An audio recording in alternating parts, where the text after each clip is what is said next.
Brésil, le patron de Petrobras démissionne après les grèves au Brésil. Le président de Petrobras, l'entreprise publique pétrolière, vient de démissionner. Reuters, où est Marcelino au Brésil, le président de Petrobras, l'entreprise publique pétrolière, vient de démissionner.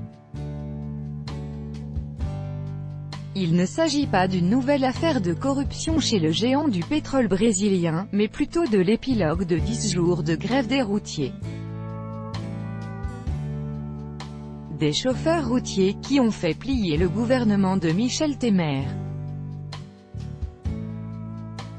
Avec notre correspondant à Sao Paulo, Martin Bernard, les routiers ont gagné la partie de bras de fer contre le pouvoir après une grève qui a désorganisé le pays. Ils ont obtenu des subventions pour faire baisser le prix du diesel, et en plus ils sont parvenus à chasser le président de Petrobras qui préférait, lui, appliquer la loi du marché et augmenter le prix des carburants en fonction des prix du pétrole et du cours du dollar. Pedro Parente avait réussi à redresser Petrobras au cours des 2 dernières années après un gigantesque scandale de corruption.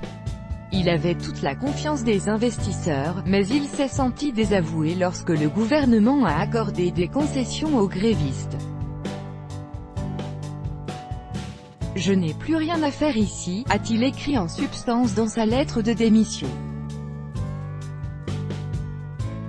Quant aux syndicats de Petrobras, ils se réjouissent de la démission de Pedro Parente, qu'ils accusaient d'avoir les yeux rivés sur les marchés financiers. De fait, la bourse a très mal pris la nouvelle, le cours de l'action Petrobras s'est effondré de 15%. Et le gouvernement de Michel Temer, déjà affaibli politiquement, se retrouve désormais avec une nouvelle crise sur les bras.